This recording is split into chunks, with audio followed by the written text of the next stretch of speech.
What is up, diecast collectors? This is 9446 Network back at it with another diecast review, and we are back for the 2022 diecast season of reviews.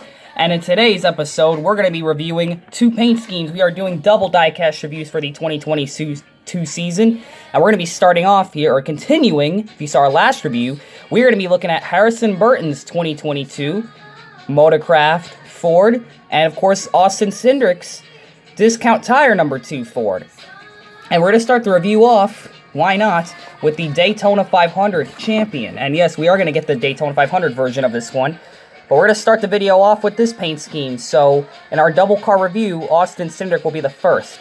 And this paint scheme is a returning paint scheme. This paint scheme did not change much, other than the number placement and the driver in the car, of course.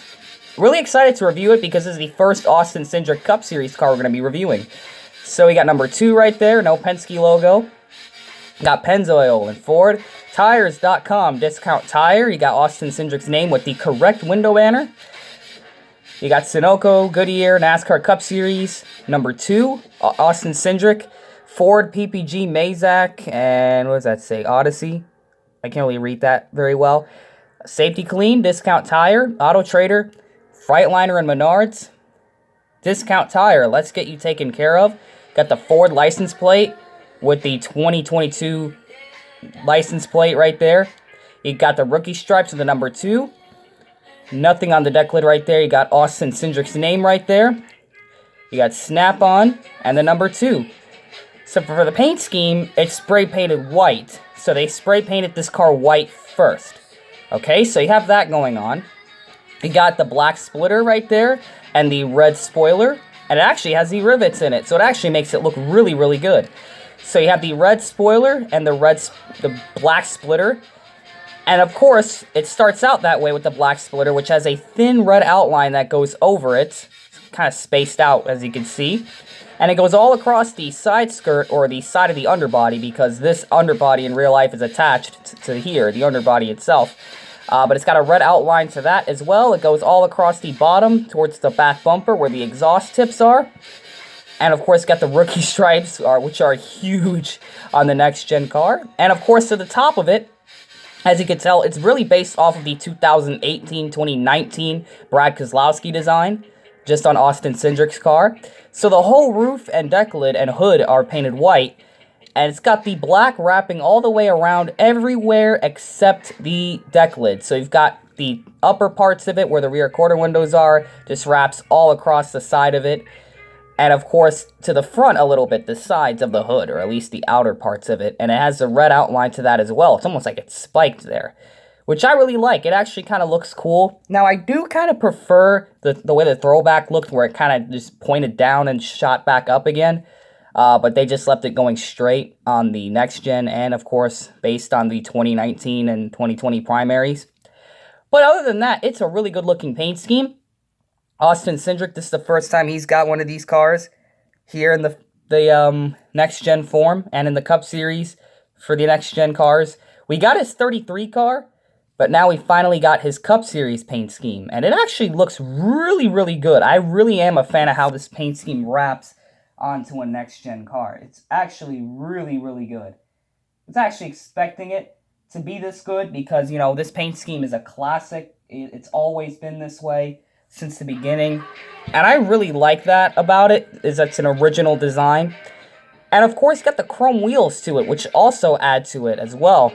The black rims, it would have also looked good.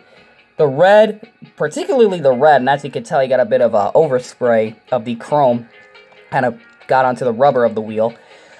But other than that, it's really, really cool. Now, the chrome wheels, yeah, the paintings are a little bit inconsistent. As you can tell, it's a little bit bigger here than it is the other side. But, you know, colored wheels have always been a pretty big obstacle for these guys. So, the next gen will be no different. But, hey, you know what? At least they tried to get the colored wheels, unlike the 187s. So, you guys have a 360 view of it. It even has the hood vents on it as well, which are their own shape. So here's the front of it, it's the hood, it's the right side, it's the back, it's the deck lid, it's the roof, left side, and the underbody of the car. It's a 2022 Ford Mustang used under license. And that is going to be the Austin Cindric car. So definitely recommend getting this one, and I certainly recommend getting the Daytona 500 winner. if you're a fan of his, because we are getting that one as well. And the next car we're going to be looking at is the Harrison Burton 2022 primary. Here it is, and the iconic 21 is back. And my God, it looks amazing on the next gen.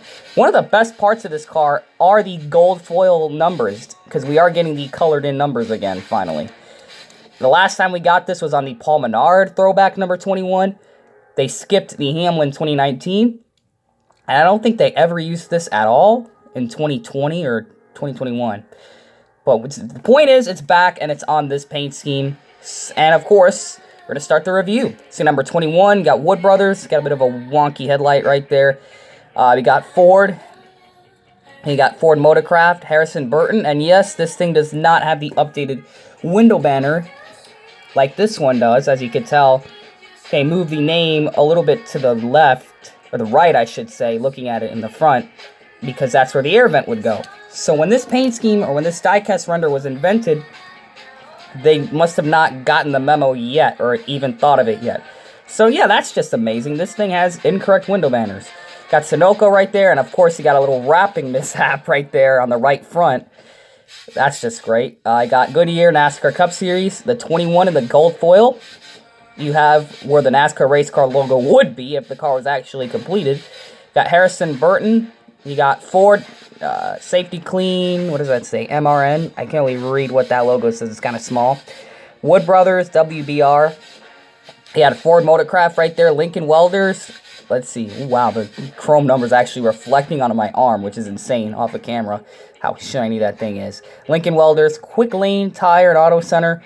You got Omnicraft Dex Imaging right there on the rear quarter. And, oh, look at that.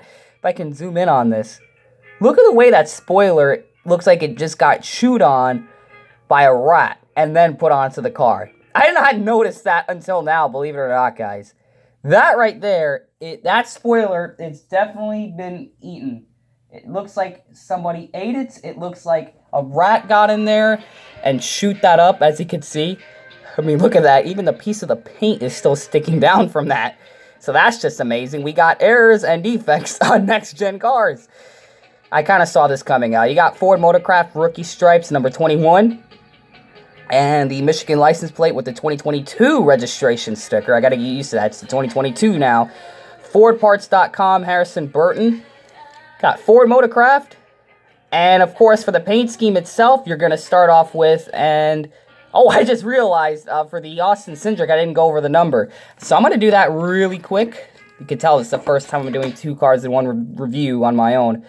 Got a red outline and a black number fill-in. Pretty simple numbers for that car. Matt goes with the color scheme.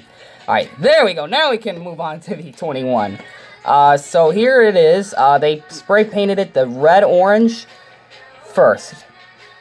And then the white and the gold are wrapped on. So it starts out with the black splitter and the black spoiler. I wonder what it would have looked like if they actually colored in the spoiler like they did the Cindric car.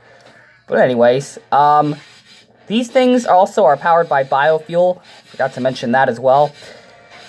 So as you can tell, the black splitter, the black spoiler, and the black side skirts, which are usually part of the underbody, but of course, diecasts aren't made that way.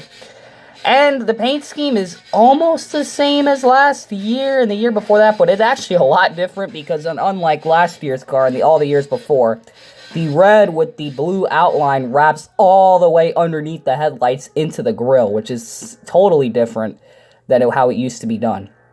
And it's very noticeable, as you can tell. There's more red on the front because of that. And the red just pretty much goes all the way over and a little bit of the sides where the windows are, but it very obviously goes over all the way to the deck lid, while the other parts of it are white. The bottom part of this is white on the wrap over the splitter, and all across the sides and on the back it's just all white.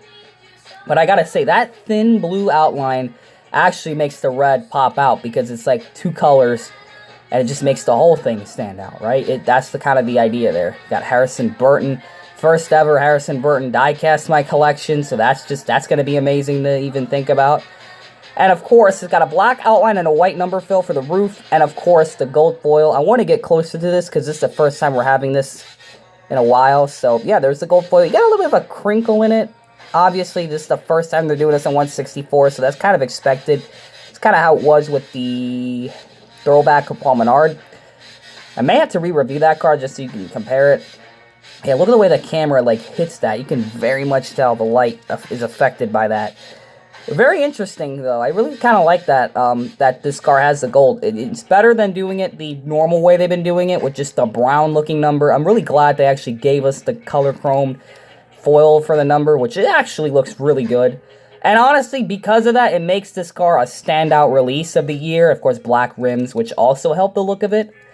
I don't think the silver would have worked on this one. But yeah, that is the Harrison Burton car. You can kind of see that some of the paint is flaking off from the diffuser. That's just great.